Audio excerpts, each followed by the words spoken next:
Hi, St. Philip's families. We're just going to do an introduction to the Procare app. This is the app that we are using to sign our children in and out of school, and that's the primary use for this app. There are some other messaging features, but really we want you to focus on signing in and signing out.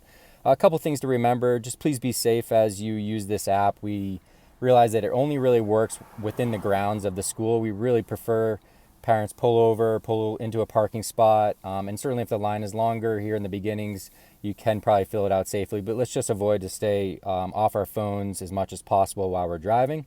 So we're going to launch the app, and I'm going to take you through how you sign your child in. So when you sign in, if you have multiple children, you'll be able to see them here at the top, and you can scan by child. You're going to click this button in the top right by the calendar, the QR code. Now, it's a little less intuitive here. There is no QR scan that's going to happen. We're talking to Procare about some of the features that we want to change. We hope they will change them for us, but there is no QR scanning. So you're going to go to the bottom right here, sign in, out. You're going to press on that button.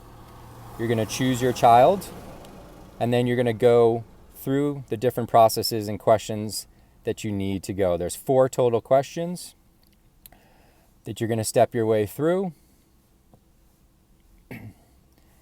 And that will then complete. You'll see signing successful. If you have notifications, it'll pop down and you're done. And then if you go back to your child, you'll be able to see their activity, that here they are signed in by one of the parents that signed up, and everything's there clear as day. So again, please be safe in using the app.